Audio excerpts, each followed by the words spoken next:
En 3 ans, une petite révolution s'est produite dans le monde du travail. Le télétravail est entré largement dans nos habitudes et cela redistribue beaucoup de cartes sur le rapport que l'on a au travail, les relations entre les salariés et leurs entreprises, les relations entre les territoires aussi.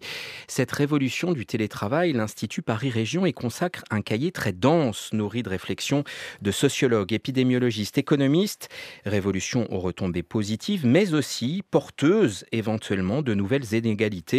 Que deviennent ceux qui n'ont pas accès à cette nouvelle forme d'organisation de la vie professionnelle et personnelle. Appelez-nous au 01 45 24 7000 pour témoigner de votre expérience du télétravail. Avec nous, 2 urbanistes qui ont coordonné ce cahier. L'une est économiste de formation. Bonjour Pascal Leroy. Bonjour. L'autre géographe, Lucie Mettetal. Bonjour. Et merci à toutes les deux d'être en studio avec nous. Le titre, c'est à distance, la révolution du télétravail. Pascal Leroy, la pratique est désormais courante, on peut le dire ? Oui, c'est vrai qu'avant la pandémie du Covid-19, le télétravail peinait à s'installer en France.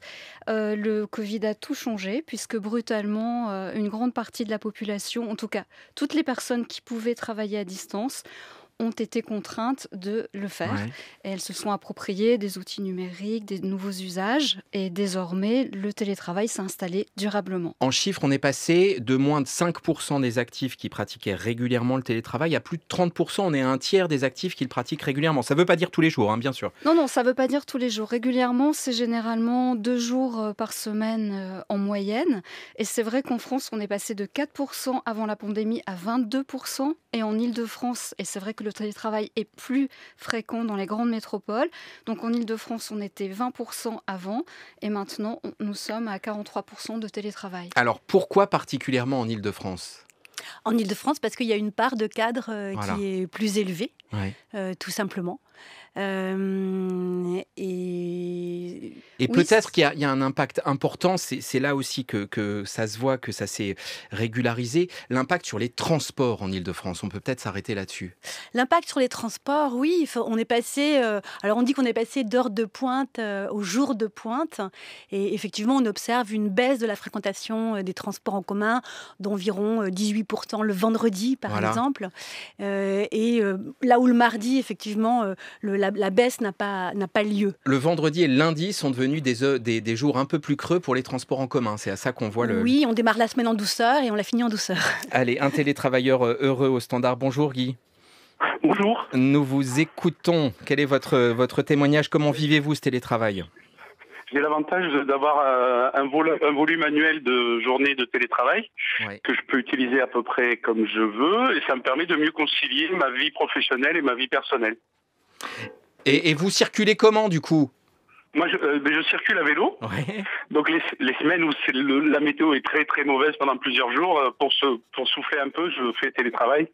Ça évite de lutter contre les événements 5 jours par semaine. Et volume annuel libre, est-ce que les discussions avec Non, votre c'est pas libre. employeur ont été un petit peu compliquées, difficiles ? Comment s'est fixé le cadre de télétravail pour vous ? Le volume, c'est un volume fixé à l'avance, c'est un nombre Ouais. de journées. Et le cadre a été négocié au niveau de la direction, entre les organisations syndicales et la direction. Et il y a choix entre 2 organisations, des journées fixes ou un volume annuel que l'on peut prendre, évidemment en fonction du travail. Pascal Leroy, ça c'était une des questions au moment du confinement. Est-ce qu'on va avoir droit à des dédommagements pour les frais de chauffage ? Combien de jours télétravailler ? Les entreprises qui étaient réticentes, qui avaient peur de perdre le lien. Maintenant que les accords se multiplient, est-ce qu'on a trouvé un cadre un peu plus fixe ? On a trouvé un cadre plus fixe, mais ça va être important de continuer à suivre le télétravail. C'est vrai que dans la plupart des entreprises, on rembourse quelques frais, mais ce n'est pas encore totalement réglé. L'ordinateur, souvent, c'est celui du salarié. Et c'est vrai que ce que disait l'auditeur, c'est très important. C'est la façon dont on autorise ces jours de télétravail qui est vraiment primordial. Est-ce qu'on a un nombre de jours dans l'année ? Est-ce qu'on a quelques jours dans la semaine ? Est-ce que c'est un jour fixe ? Parce que finalement, dans les entreprises, on s'est rendu compte aussi que ça mettait les personnes à distance du collectif de travail et qu'il fallait réguler tout ça. Donc voilà, on est à 2 jours de télétravail, mais tout n'est pas complètement réglé puisqu'il faudra suivre après cette pandémie, la façon dont ça se met en place dans les entreprises et comment les gens le vivent. Lucie Mettetal, est-ce que ça s'accompagne de déménagement, d'une nouvelle répartition des habitants entre les centres-villes, le périurbain? Est-ce qu'il y a là aussi une révolution ou est-ce que c'est plus mesuré que ça? C'est pas une révolution, c'est effectivement plus mesuré. Néanmoins, le télétravail a changé notre rapport au logement parce qu'il nécessite plus d'espace, de Ouais. l'intimité, de la lumière, éventuellement un rapport à l'extérieur aussi, avoir un jardin, etc. De fait, on a observé avant la pandémie, qui a eu aussi un effet sur les déménagements, et aujourd'hui avec l'installation du télétravail, une augmentation des déménagements hors Île-de-France, Oui, de 12% hors Île-de-France, en troisième couronne. oui, Donc les départements de l'Oise, l'Eure-et-Loire, l'Eure. Et puis dans des lieux plus lointains, donc des lieux de villégiature ou des communes rurales. Néanmoins, c'est des effets qui sont assez discrets, mais qui restent à observer, puisque l'inquiétude qu'on peut avoir pour l'Île-de-France, c'est qu'on ait du mal à accueillir et à maintenir les familles en oui. Île-de-France qui ont une nette préférence pour la maison individuelle, qui est devenue assez chère en Île-de-France, et avec la tentation de s'éloigner, puisque se rendre sur son lieu de travail 2 jours par semaine ou 3 jours par semaine, c'est moins fatigant que d'y aller tous les jours. Et est-ce qu'au fond se dessine un espèce de phénomène de vaste périurbanisation à la faveur du télétravail, c'est-à-dire renforcer ce côté la France des pavillons? Oui, tout à fait, effectivement, parce que la transition rurale, ce que dit Max Rousseau dans l'ouvrage, bon, c'est assez discret, les gens qui vont vraiment changer de vie pour faire un retour à la terre, etc. Oui, C'est plus, en fait, des gens qui vont un peu plus loin, mais en gardant leur emploi à Paris, et qui, en fait, vont parfois même réinvestir leur résidence secondaire, oui, pour être moitié là, moitié ailleurs. On les appelle les habitants saisonniers. Donc, oui. le cordon ombilical avec la capitale, il est finalement pas complètement rompu. C'est pour ça qu'on parle de méga Voilà, périurbanisation, c'est ça. avec une inquiétude qu'on peut avoir chez nous, c'est la consommation des terres naturelles. Pascal Leroy, vous vouliez Je dire un voulais mot? juste ajouter que c'était pas seulement un phénomène qui touchait la capitale, ça Oui. touche aussi toutes les grandes métropoles de France. Toulouse, Bordeaux. Sur l'urbanisation, Jean Viard, dans le texte qu'il écrit, dit ça doit nous amener à penser la société du périurbain. Il y a ça aussi en germe comme réflexion dans cet ouvrage et dans ce phénomène du télétravail. Oui, avec une équation qui est difficile à mener entre le désir de maison et la nécessité d'arrêter de consommer Voilà. nos terres agricoles. Donc il évoque une imbrication ville-jardin, ville-nature, qui n'est pas si facile à mettre en place. Et puis il parle aussi de la société du proche et du local, Ouais. qui répond à une aspiration qui n'est pas récente dans les territoires périurbains. L'appétence pour la proximité, elle n'est pas récente. On a encore du mal à en mesurer les effets. Ouais. Il y a une appétence pour le petit commerce, mais aussi un développement un peu inquiétant de la livraison, par exemple. Et on voit qu'il y a des implications politiques aussi dans ce phénomène. Bonjour Hélène. Bonjour. Vous êtes au standard avec nous. Le télétravail peut déranger les voisins? Ah, oui, en ville, c'est un problème terrible parce que là, vous parlez de gens qui sont cadres ou je ne sais, qui ont les moyens d'aller à la campagne, d'avoir des maisons avec des jardins ou des grands appartements. Mais quand vous êtes en centre urbain, comme vraiment le centre de Paris, qui pourtant n'est pas du tout pauvre. Ouais. Vous êtes dans le centre de Paris. Ouais. Comment? Vous êtes Là, dans le centre de il y a Paris. un problème de voisinage parce que tous les appartements ne sont pas grands, certains bâtiments sont très anciens et les architectes, je pense, ne sont pas très bien formés à la réhabilitation parce qu'ils n'ont pas fait des écoles de monuments historiques. Et il y a un problème terrible de voisinage, de gens qui travaillent chez eux à n'importe quelle heure en parlant très fort dans leur téléphone. Le voisinage, Pascal Leroy. Merci pour ce témoignage. Oui, j'aime beaucoup ce témoignage parce qu'il montre comment le télétravail peut aussi créer des tensions entre les personnes qui télétravaillent, celles qui ne télétravaillent pas, sont obligées de rester à Voilà. proximité du client ou pour des raisons qui ont besoin de machines-outils. Et c'est vrai qu'on a 66% de cadres qui télétravaillent pour seulement 12% d'ouvriers ou 30% d'employés.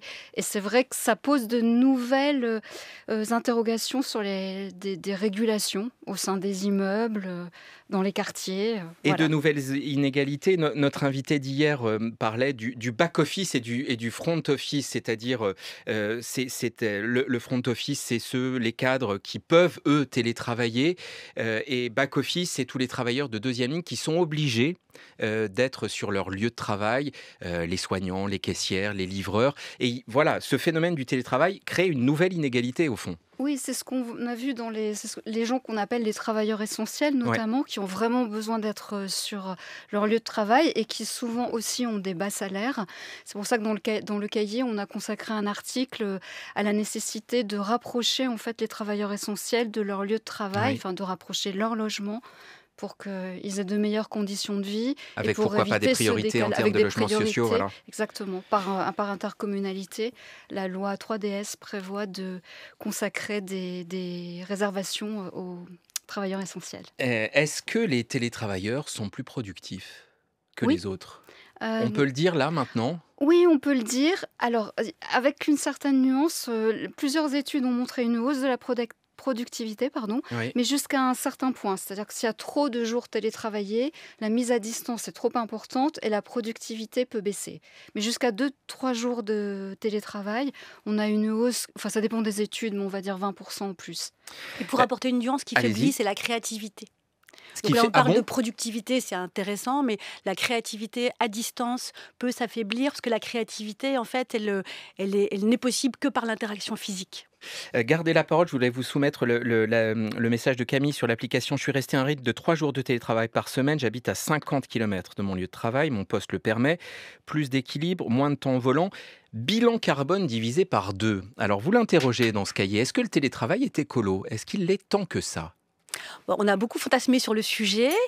Et là, en fait, on s'aperçoit que c'est un peu plus compliqué. Certes, on va réduire les déplacements, mais on va picorer autour du domicile et parfois pas du tout en transport en commun, mais en voiture.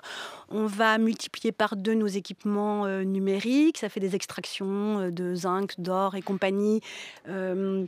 Beaucoup plus importante. On va augmenter du matériel qui a un cycle de vie très Court. limité. Ouais. Voilà, c'est l'article qui s'appelle Faux amis dans le cahier de Martial Vialex et Christina Lopez, qui montre qu'il y a pas mal d'effets rebonds.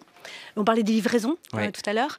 Il y a le numérique, il y a ces micro-déplacements autour du domicile, et ce qui montre qu'en fait, si vraiment on veut que le télétravail soit compatible avec la transition, il faut changer nos modes de vie.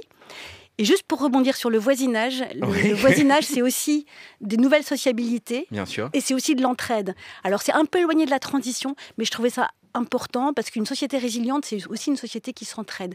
Et en étant plus présent à domicile, on connaît mieux ses voisins et éventuellement, on peut leur filer un coup de main. Voilà. Est-ce qu'on voit déjà des quartiers de bureaux changer? Est-ce qu'il y a des mètres carrés qui se libèrent? Et que deviennent ces mètres carrés libérés? Qu'est-ce qu'on en fait? Je ne sais pas laquelle de vous deux veut répondre. Pascal Leroy. Oui, Pascal. Ouais. c'est vrai que c'était déjà une tendance qui était installée avant le télétravail, mais le télétravail a permis de l'accélérer. Les entreprises cherchent à réduire leur surface de bureau. Elles le font avec le télétravail parce que les bureaux, surtout les grandes entreprises, les bureaux sont sous-occupés. Donc on peut constater elles mettent en place le flex office Ouais. qui va donc pas de bureau Plus de bureau attitré. Au lieu personnel, d'avoir un emploi, un bureau, on a un bureau pour 2 emplois, on va dire, au maximum. Et du coup, ça fait de la sous-occupation. Alors, on l'a vu, par exemple, à la Défense, où, en fait, on n'a plus une entreprise, une tour. Elle sous-loue, en fait, elle se réorganise en sous-louant des plateaux Ouais. à d'autres entreprises, où on peut avoir aussi des changements d'affectation vers le logement, vers l'enseignement, vers des tiers-lieux hôtels, aussi. des tiers-lieux, Ouais. oui, bien sûr, des tiers-lieux aussi. Merci beaucoup à toutes les deux d'être venues au micro de France Inter. À distance, la révolution du télétravail, ce sont les cahiers de l'Institut Paris Région. C'est très complet et dense et passionnant.